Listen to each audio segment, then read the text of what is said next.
दाखिल खारिज के बारे में आप भी कभी सुने ही होंगे किसी के मुंह से, या जानते भी थोड़ा होंगे। अब देखें, ये न्यूज़पेपर का है और न्यूज़पेपर में सुप्रीम कोर्ट का क्या कहना है कि दाखिल खारिज की एंट्री से नहीं मिलता मालिकाना हक। क्या है, क्या मामला है, क्या कहा गया, और ये आप न्यूज़पेपर में हो सकता है पढ़े भी होंगे या हो सकता है नहीं पढ़े होंगे। तो आज इसको समझने का प्रयास करेंगे कि सुप्रीम कोर्ट के द्वारा ऐसा क्यों कहा गया और क्या रीजन है। ये दाखिल खारिज जो है ये एक्चुअल में क्या है और इससे मालिकाना हक क्यों नहीं मिलता है। क्या जमीन का अगर आप दाखिल खारिज करा लेंगे तो क्या आपको मालिकाना हक नहीं मिलेगा? तो उसको समझने का प्रयास करेंगे। आप देखें कि यहाँ पे लिखा हुआ है कि सुप्रीम कोर्ट ने कहा है कि दाखिल खारिज यानी म्यूटेशन है ना, इसको बहुत जो है ना यानी म्यूटेशन भी बोला जाता है। ये अगर आप दाखिल खारिज को नहीं समझ पा रहे हैं तो हो सकता है कि आप उसको म्यूटेशन बोलते होंगे, है ना। तो म्यूटेशन वो ऐसे बोल देते हैं लोग, म्यूटेशन करा रहे हैं, दाखिल खारिज करा रहे हैं, एक ही बात है, ठीक है। तो इससे अगर व्यक्ति का, किसी व्यक्ति का संपत्ति का मालिकाना हक नहीं मिलता है, मतलब अगर राजस्व का रिकॉर्ड है कोई भी सरकार का जो रिकॉर्ड है ना, उस रिकॉर्ड में अगर दाखिल खारिज किसी व्यक्ति का उसमें अंकित हो जाता है कि उसका म्यूटेशन हो गया, तो वो उसका मालिक नहीं बन जाएगा। क्या है, इसको पहले समझने का एक बार प्रयास करते हैं इस दाखिल खारिज को। चलिए आगे बढ़ते हैं और देखते हैं। देखिए कि यहां पे इस मीनिंग को समझने का प्रयास करते हैं। मान लेते हैं कोई संपत्ति, जमीन इस व्यक्ति के पास है और इस व्यक्ति का नाम शंभू सिंह है। कोई भी नाम आप ले सकते हैं अपने अकॉर्डिंग, वैसे ही मैंने भी किया है। और इस जमीन का, इस संपत्ति का मालिक है शंभू सिंह। बिक्री के बाद जब इस जमीन को बेचा जाएगा तो बेचने के बाद इसका रजिस्ट्री होता है।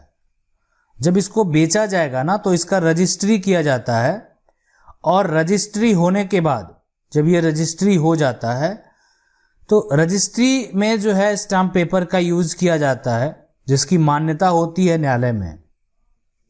अगर किसी का रजिस्ट्री हो जाता है तो उस रजिस्ट्री पेपर का मान्यता होता है न्यायालय में, कानून में, सरकार के जो भी वहां पे कानून है उसमें।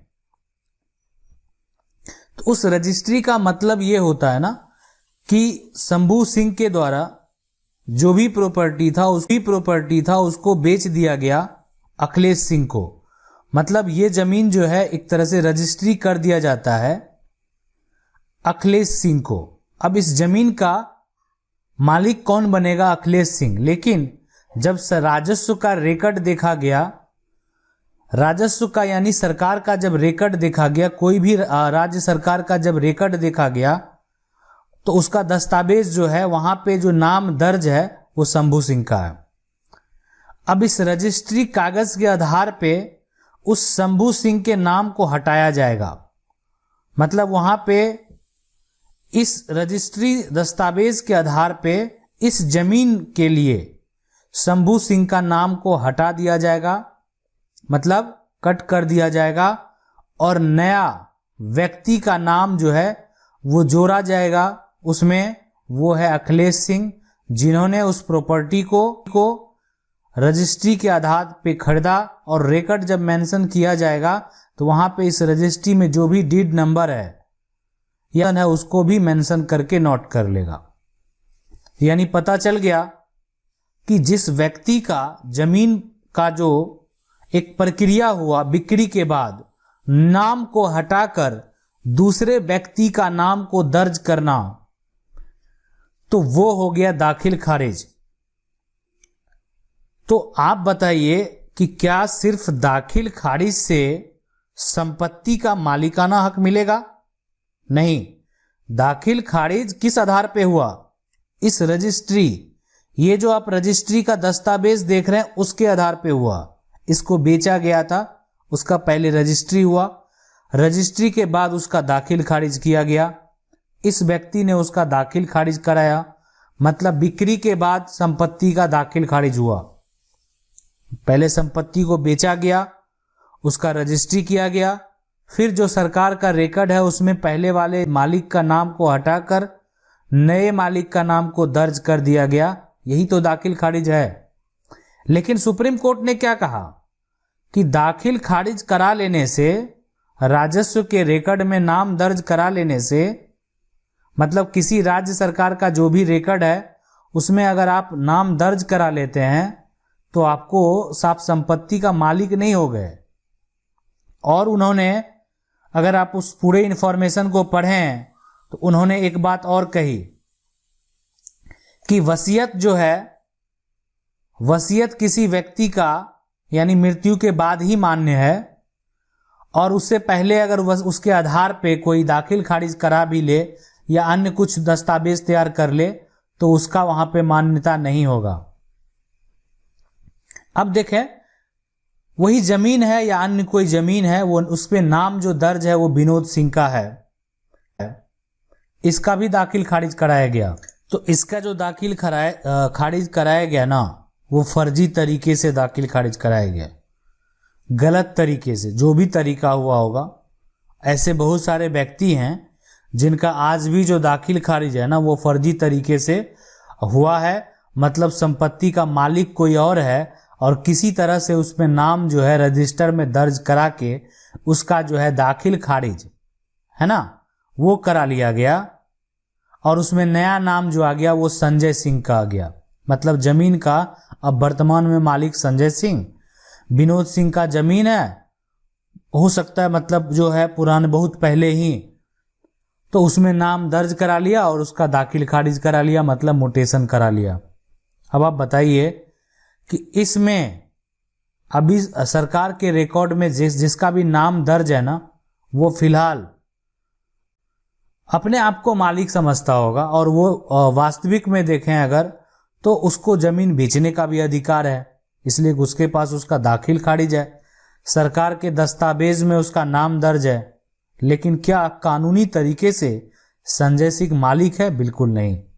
इसीलिए सुप्रीम कोर्ट ने कहा कि सिर्फ दाखिल खारिज करा लेने से आपको मालिकाना हक नहीं मिल जाएगा।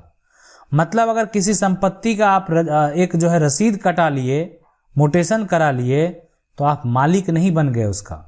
मालिक उसका वही है जिसके पास उसका पहले का दस्तावेज है।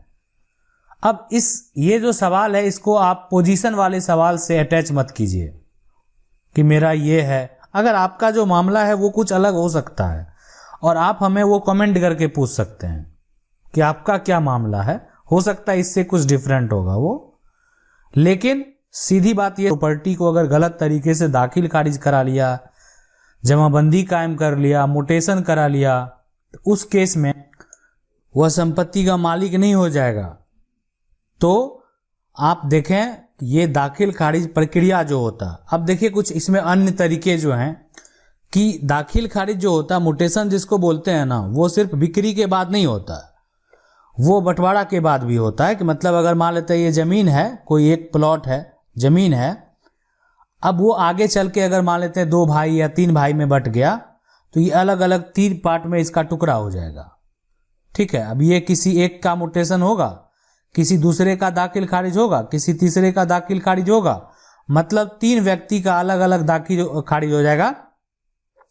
और पहले सिर्फ एक व्यक्ति का दाखिल खारिज था, मतलब पहले किसी एक का नाम दर्ज था ना, अब 3 का हो जाएगा उसी संपत्ति पे।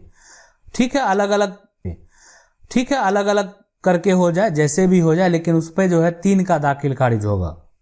तो दाखिल खारिज होने का मतलब क्या है कि पहले पिता के नाम पे था, अब सारे बेटे के नाम पे आ गया, अब सबका अपना हिस्सा जिधर है उस हिसाब से आ गया, तो मतलब ये भी दाखिल खारिज हुआ।